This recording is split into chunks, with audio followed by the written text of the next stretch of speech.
Trying to right now combine film with AI. Worked in Hollywood in LA before in 1718, and before that I worked in Bollywood. So one thing I realized is How did you stumble upon the idea of creating your own company? you should be able to solve one big problem. So what problem are you solving? What role does AI play in this? Oh, that I cannot tell you because that's something special that we're doing. What do you think the investors look into? What expertise you have and can you scale it? What's the most exciting thing you have discovered with AI? Oh, yesterday I saw that ChatGPT had their own agent AI and now it can do everything. I was like, that's interesting. For me as a filmmaker, VO3 Google. I want to try that because I left the industry, I came here and I'm like, how I can tell my stories now. Have you used Flow, the VO3 by Google? No, Not yet? not yet. You have to try it. Yeah, it's good. Yeah, it's very good. Okay. It is like you cannot like even discriminate between what is genuine and what is AI made.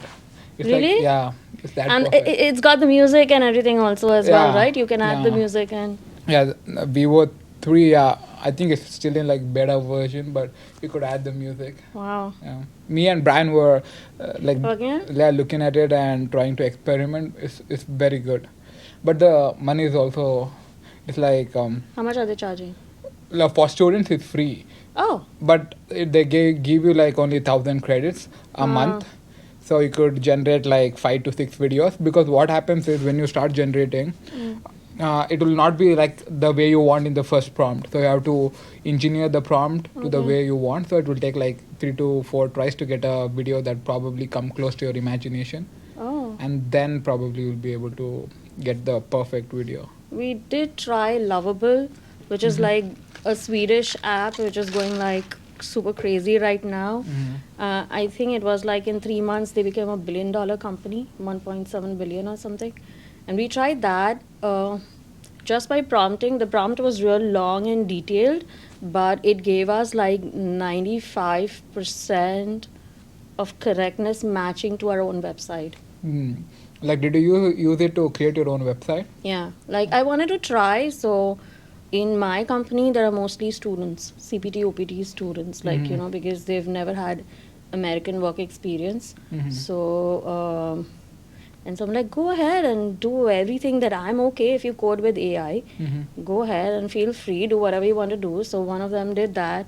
And then someone tried Claude for the payment options, and they're like, it created in like 5 minutes. That was good. Any other exciting stuff from AI? I saw this that probably using I don't remember the app name, but you'll be able to create games and stuff. There's so much. Yeah. There's so much. I saw one doctor, like, just when I was coming in, and I'm like, one doctor has created something for healthcare. So what he did is all the white papers, research, and like he just put millions and millions of research in and then topped it off with GPT. And it's like, it's giving better results for coaching for sure. Yeah. Like if you talk to it, it's like once it knows who you are and how you talk and who you are as a person, it's going to respond the same way. So for coaching, I have seen it works. How did you stumble upon the idea of creating your own company? Honestly speaking, the idea was there. The idea was there in India itself. But then I was already working there and, never gave it a shot. Then when I came to PACE, there was, I came to know about the SBDC center, that Small Business Development Center. And there's also an entrepreneurship club at PACE. Yeah. So someone came up and said, you can have your own startup. And I'm like, I have this idea. I haven't tried it, but let's see. I made a PowerPoint presentation. And then they're like, it's really good. Initially, they didn't have anyone who could mentor me. So generally, SBDC also has someone, who can mentor you. But because it was a film tech and film AI startup, which was my initial background in Bollywood, so we didn't find someone, but we did find a lot of support saying that if you want to do research, like if you have, what are the other competitions that you have? They helped us with that. Legal matters. Do you need loan? Will you be looking for investor? How do you make your pitch? So SBDC helped a lot with that. So you're trying to right now combine film with AI. Correct. Like, what do you think about, like, how do you think about utilizing AI in filmmaking other than using it to create or to generate videos? Oh, we're not generating videos at all. It's more over like a job portal, but it's like a globalized platform. Say right now we are consuming so much global content. So if you must be, or there's so many girls who watch Korean shows right these days. I'll give you the easiest example, and they're like, how do they do their makeup? How do they do their prosthetics? Do we want to bring them here? So, or say you love Bollywood songs, and do you want a Bollywood song in a Hollywood film? How would you do that? So there are layers and layers of people you give commissions to in between. So what we're trying to do is build an app which is globalized, anyone can use from anywhere in the world, so you don't have to give those commissions. So it's basically what it does is it will connect the creator of the post with people who want to buy the stuff Yeah. they're marketing, Yeah. like TikTok Shop. Not TikTok Shop. You're hiring people, you're hiring skills. It's not a product. Like, who are the end consumers? The producers, The producers. say it can be as little as say a model.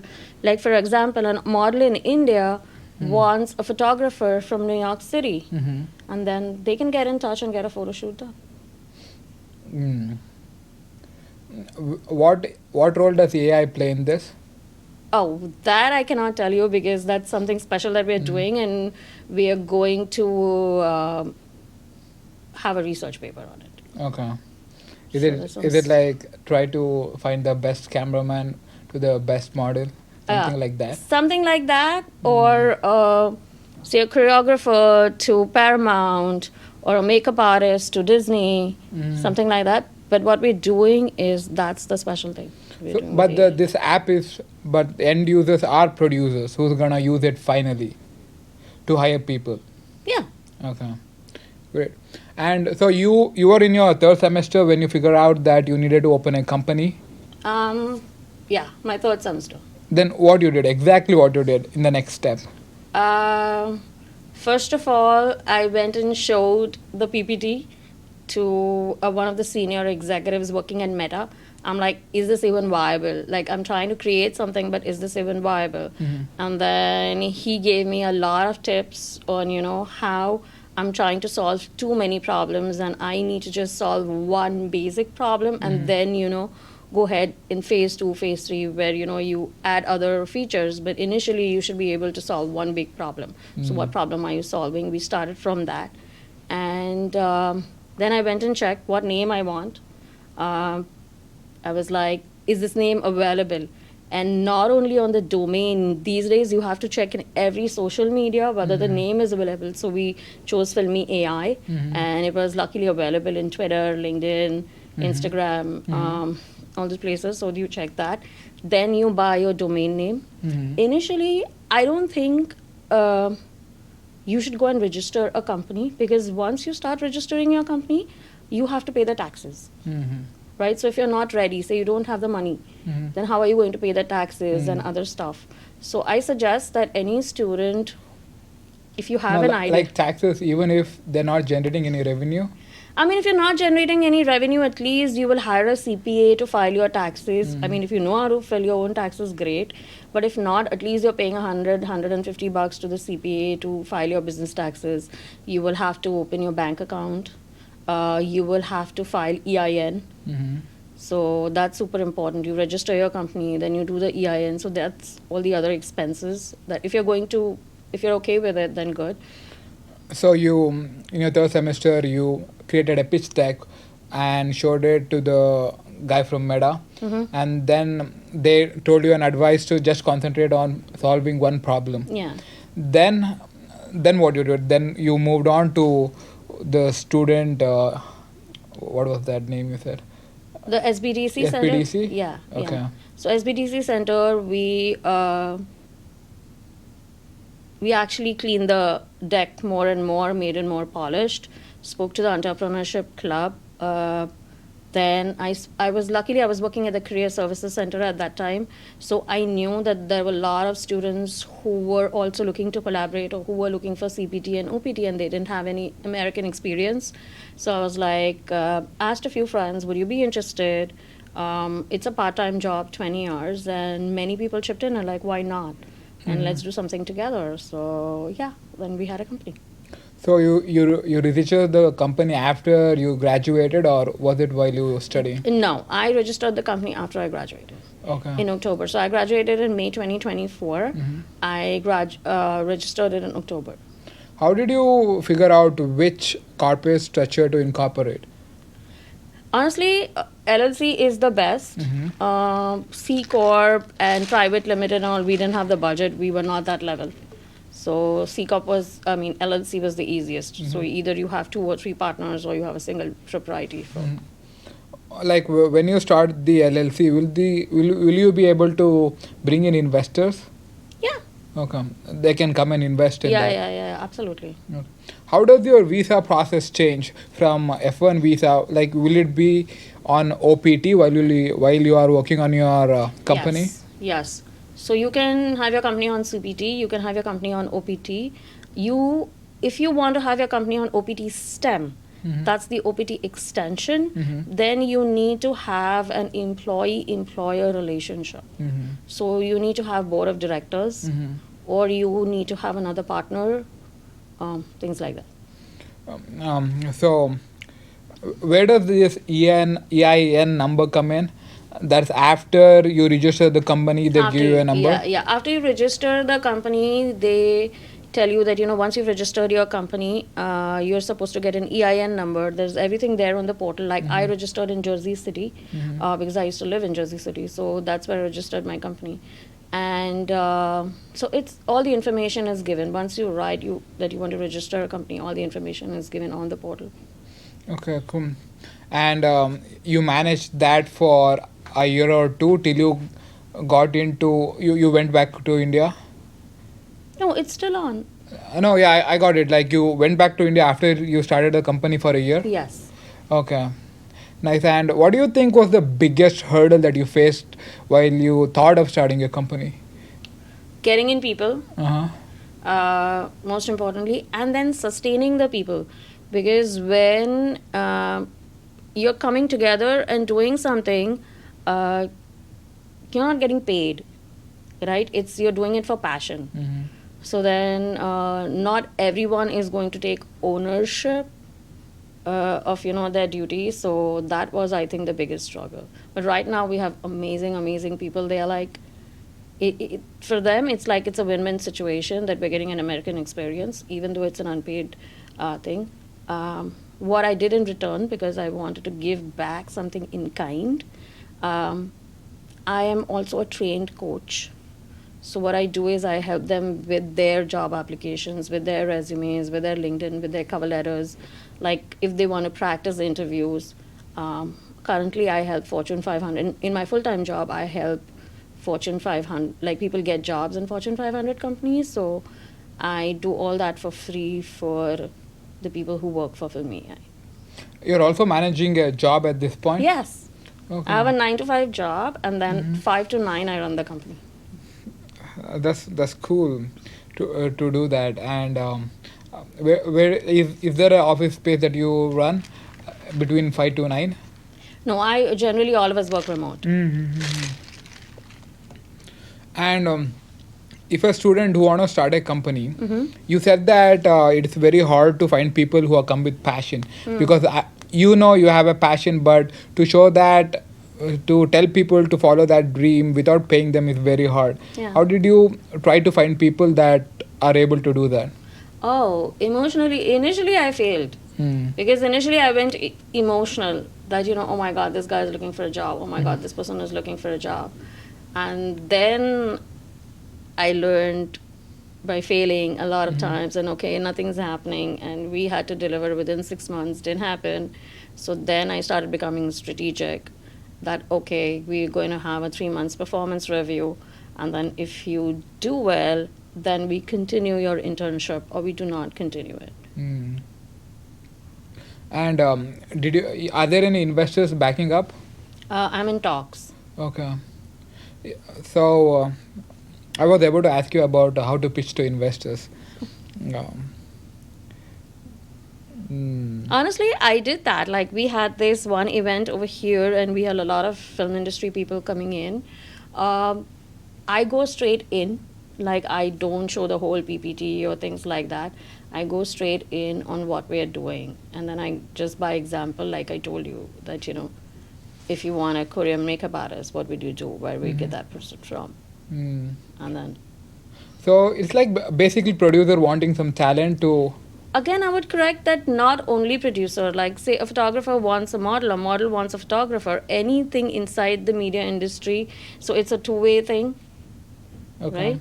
So whoever wants to hire whoever from all over the world. Right now, we do have few like Hollywood lists, Backstage, and a lot of competitors in here in the United States. Not many in India, but we have so many rising film industries. China, India have always been there, the biggest film industries in the world. There's Nigeria that's rising. Europe has had their fair share. So the thing is, now AI is coming, like you can make videos on AI, right? So it just broadens the scope. What if someone doesn't have a job here but will be great in India? But how do you bring this collaboration? Because if the model is back in India, there are so many legal things, visa issues to bring them in. Absolutely. So that's where the second party comes in, that there will be legal advisors, there will be CPAs, there will be people who do the visas, and they will all be a part of the organization. So they'll all work for you so that they could help people? They work for each other. Okay. Nobody works for me. It's a subscription-based model. So they work for each other. They hire each other. In the app, they hire each other when they require help in that. Yeah. And how did you come up with this idea when you were studying in PACE? I had the idea before I came to PACE. I polished it in PACE. I worked in Hollywood in LA before in 17-18, and before that I worked in Bollywood. So one thing I realized is, say, I was shooting for a movie, Bollywood film, and we wanted a mirror. And that mirror had to be brought from London. The mirror didn't even cost 4,000, but I paid 40,000 for the mirror. For the mirror? Yeah, because it's like commissions. Okay. Like, one person was like, I want a mirror from London. Okay, you know what? I know someone who can get it. And I know someone who can get it. So everybody has their 5, 10, 15% cut in it. So I'm like, that's big. Like right now, if someone calls me from India and like, oh, I want to shoot a movie, I'm going to have my commission in it. Right? So anything that's $4,000 becomes 40 grand. So if you cut the commission in between, the middle managers in between, sometimes they're not even film people. They're just know through and through. Yeah, just for the contacts you pay the money. Yeah. So, and how do you try to manage the bringing in board of directors and the manager-employee relationship? Oh yeah, you just ask. You ask? You ask and you ask and you ask, and then that's what you do. I asked my professors, they're like, no, we work at Pace University, so we cannot be your board of directors. I asked so many other people. It's like, you just go and ask. Like they have to be on paper that they're the... They have to be on paper and they have to contribute something, right? Like when it's a board of directors, they're giving you something extra that you don't have, the skill that you don't have. So, I mean, I cannot like, okay, be my board of director or things like that. What are you contributing? That happens when you start the STEM OPT. Yeah. Until then, in your OPT... Until then you can freelance, no?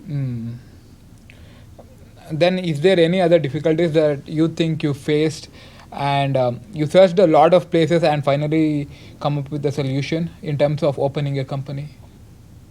Honestly, it's way easier than you think it is.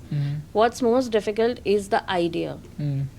Because so many students came to me after they came to know, okay, she's someone who launched her company and things like that. And, okay, even I want to launch a company. I'm like, why do you want to do it? They don't know. Like, what's the product they want to build? They don't know. So they just know that, okay, I want to open a company. Right? So then every 2 or 3 months, their idea changes. So what's your purpose? What's your purpose? Are you a business minded person? Are you someone who thinks about solving problems all the time? Like, are you someone who wants to make life easier all the time? Like, are you someone who will take ownership no matter what? So I think you need to go inside and check. Mhm. Are you that person, like, who wants to open a business, or there's some other motive, right? Hmm.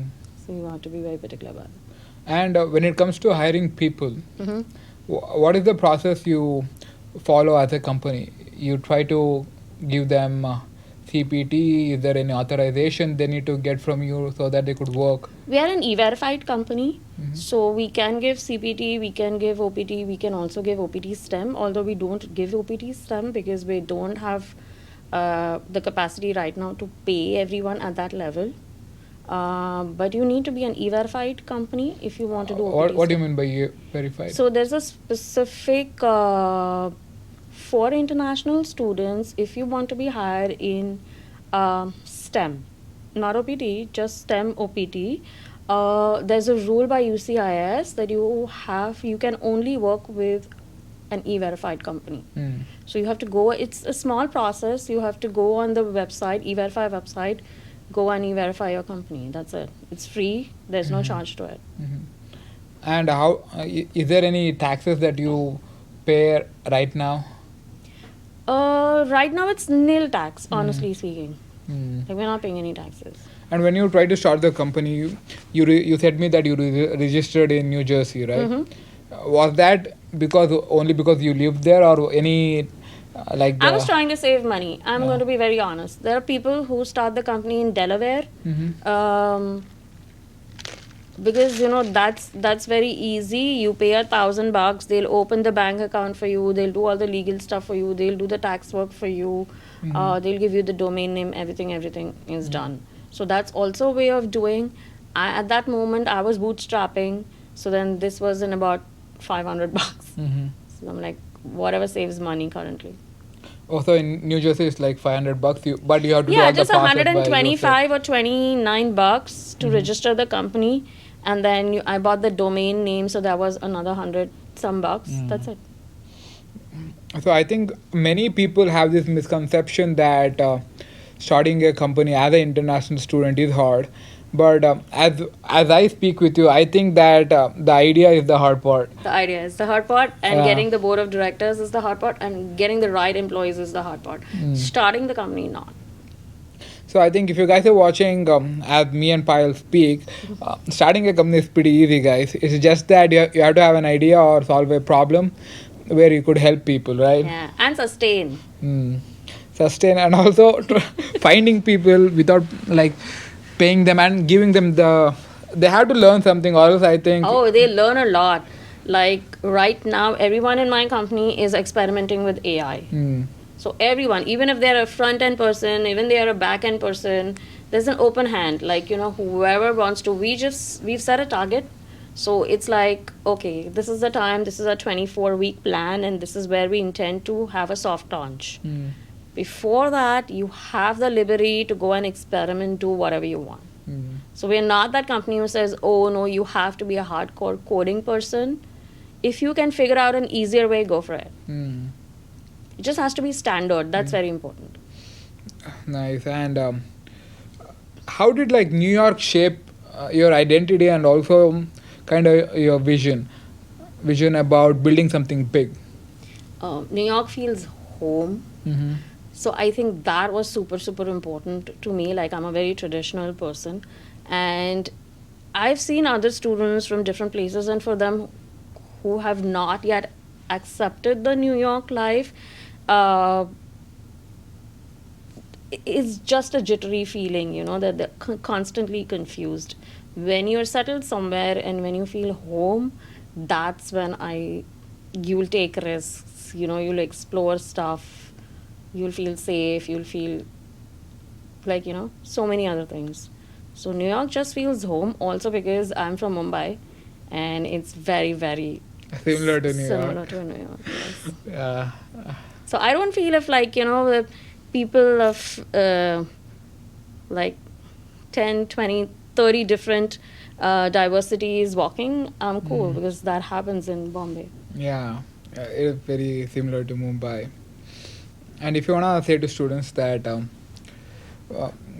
if they wanna, if they have an idea, how to check that if that idea is valid and will help people. Oh, share it. Share it. Share. I'm like, okay, don't, it's okay if you have some particular thing, you know, that's something that you're doing new, like we're doing a research paper, we're not sharing that part, but we're definitely sharing what's the idea, right? Share it. What we think, oh my god, no, we're gonna hide it, and no. The more you share it, be alert, be vigilant that who you're taking the response from or who you're taking feedback from, but share it. If you find someone who's worth it, like I met the Meta person, I met SBDC. There are other filmmaking people that keep on coming to Pace University, and because of Career Center, I was in touch with them. Share it with everyone. So you're saying that idea is not the main part, execution is the hard part, because everyone has an idea. Yeah, everyone has an idea, but even if you have an idea, what problem is it solving? Can you scale it? You know, if it's just solving a problem in your class or your community, I mean, that's also okay, but then how you can scale it? Scale it.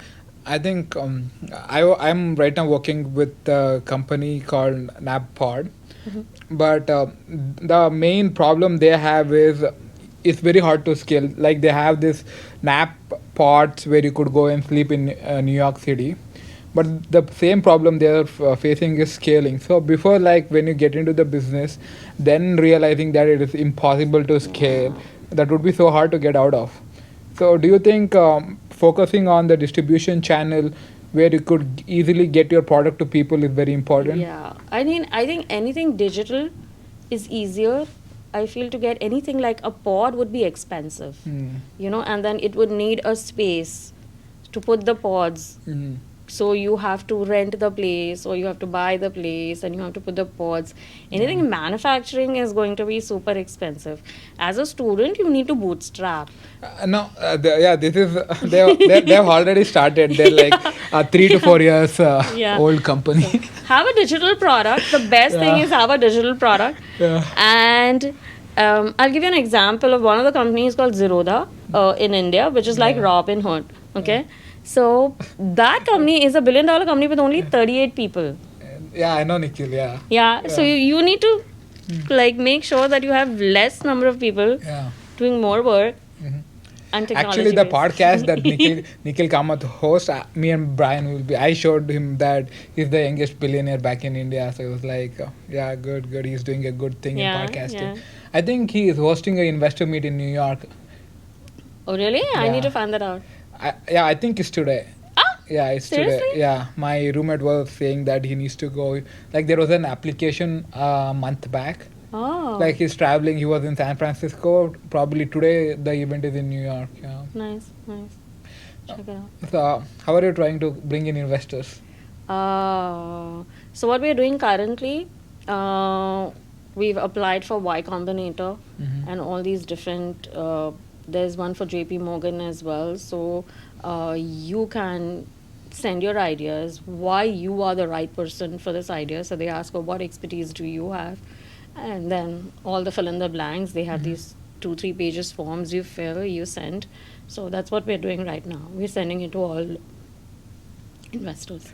Like in the experience you have, talking to the investors you have talked to, what do you think the investors look into, like before investing into a company? What expertise you have and can you scale it? Yeah, I think scaling is a big part of it, right? Okay. Yeah. Right. And if you want to conclude with anything that from your experience, if there are 3 points that you think a student who wanna open a company, I think we have talked about it, like the idea is more important, the distribution is Yes, important. yes. Other than that, in type of character building, because you said that it's so hard to keep people in to work for your passion, in terms of the resilience or your characteristics that you have to build, what are those? Okay.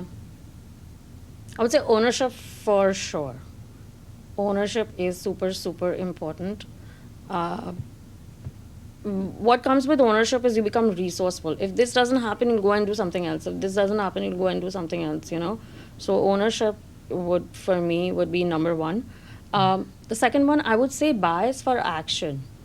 So take action and then iterate the process. Yeah. Speed is super important in the technology industry. You have to do it now. Yeah, because I love this point, because me and Brian were talking about the same thing. Before you think of the idea, then you think if it will work or not. There will be people who will be doing that and realizing that that will not work and iterating again, right? Yeah. Yeah.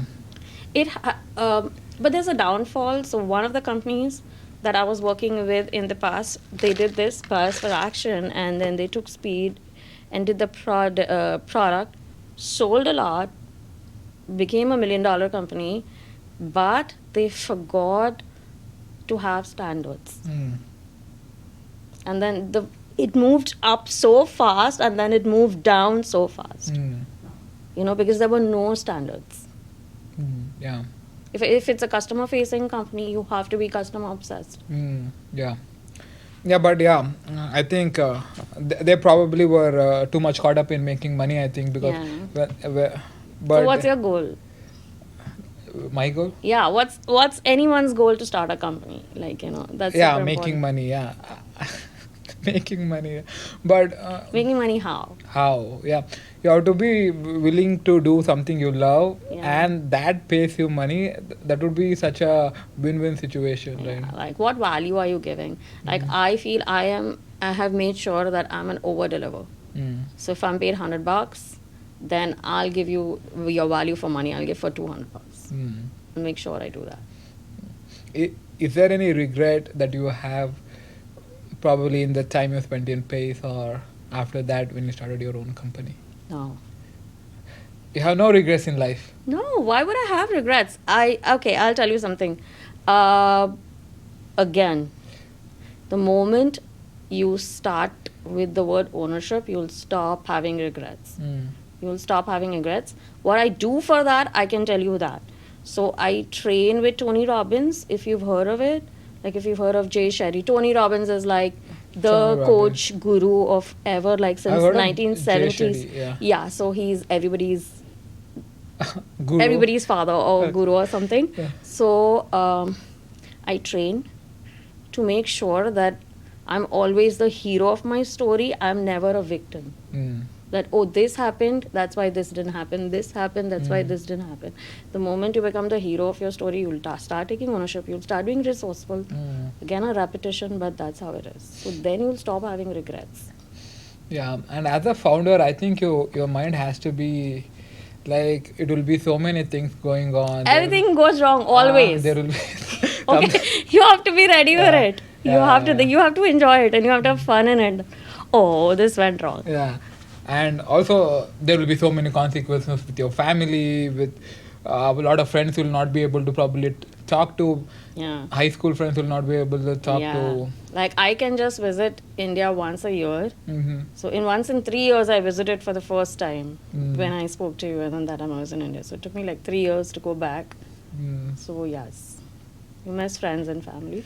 But luckily that I would give a big thank you to Pace for, because I made so many friends that you can just call up someone, you know, when you're missing home, or like, you know what, I'm just coming to your place for lunch. And I have friends like that over here as well, so that's good.